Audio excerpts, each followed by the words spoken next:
Environmental collapse, mental health pandemics, a culture-wide crisis of meaning. Must Western civilization fall, and will we, its children, fall with it? I will explore the hidden layers of our psyche in search of answers.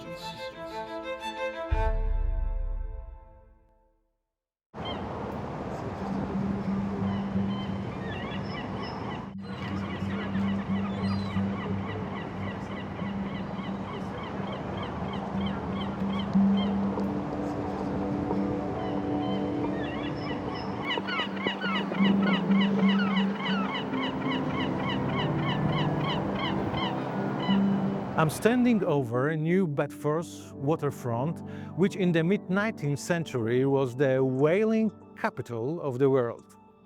From here, ships set out to hunt whales, whose fat lit the lamps of people everywhere, until kerosene took over.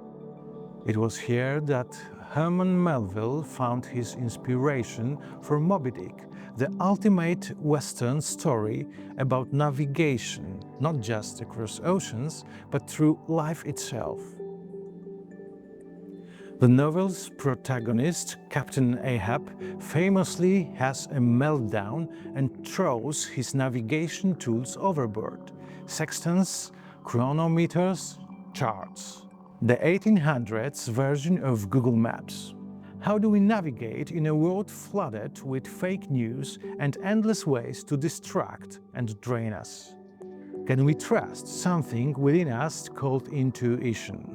Where do our values come from when the old ethical systems no longer hold? What does it really mean to trust yourself?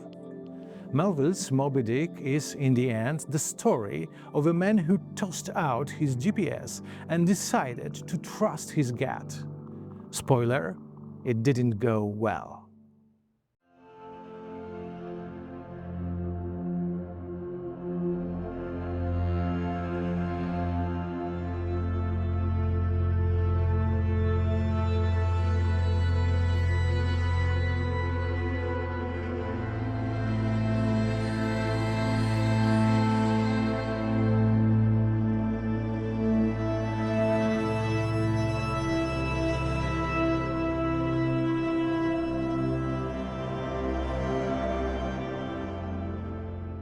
Moby-Dick is a book about a whaling voyage in which the narrator, Ishmael, is trying to find out as much as he can about whales and whaling.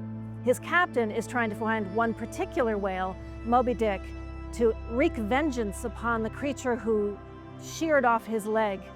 And there are a number of other exciting characters too, including Queequeg, the Pacific Islander, who is tattooed all over his body with a kind of philosophical treaty of the heavens and earth.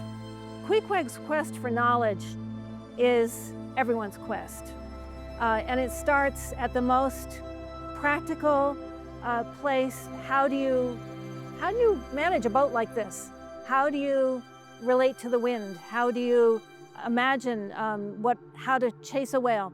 And it expands into the realms of science, poetry, philosophy, art, history, architecture, and just about everything that humans are engaged in.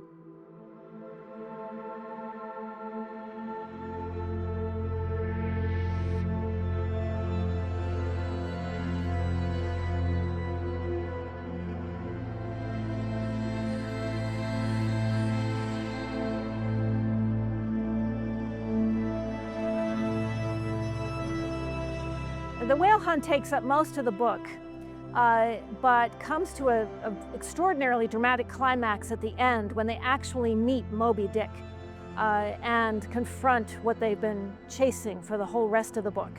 And they end in a huge conflict that brings down the whole ship except for one survivor. Moby-Dick and Melville's work have remained current through a long career. When I started out, the issues seemed to be about labor and capitalism. Then we were talking about race and gender. Now, when we talk about the book, we often talk about climate and this relationship between humans and their natural world. I think that what makes the book so flexible and available to so many readings is its breadth and its patience. It's a book you can get lost in, and it's a book you can find yourself in.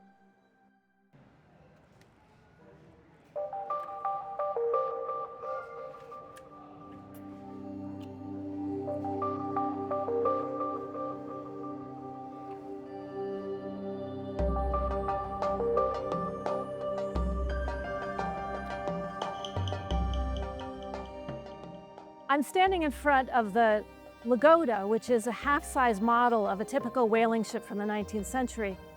I really enjoy seeing this because it reminds me of Moby-Dick in the sense that this ship looks like a ship.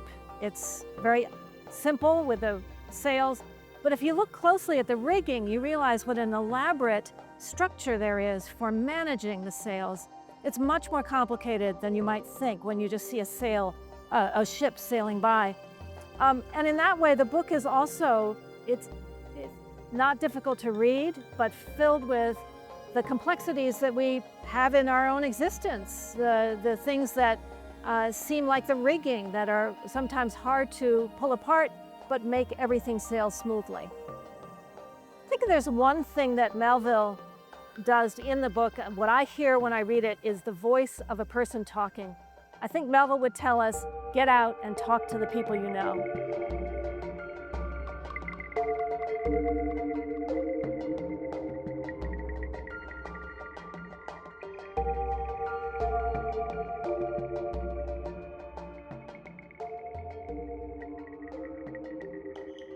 Standing next to whale skeletons, I wonder how much we've all become Captain Ahab. We've got meditation apps telling us to be mindful, and we use them while stepping into traffic because we are multitasking our enlightenment. Dating apps are the modern sextant. They measure compatibility, shared interest, location, all very rational. But isn't love about feeling? Can it really be mapped by an algorithm? Herman Melville's Moby-Dick is a parable about Western civilization's obsession with mastering nature and the psychological toll that comes with it. That toll is even heavier today as we stare down environmental collapse.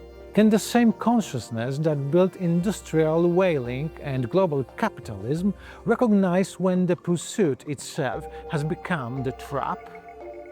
For Spell of the Western Psyche, I'm Marcin Fabiański in New Bedford, where the hunt once began.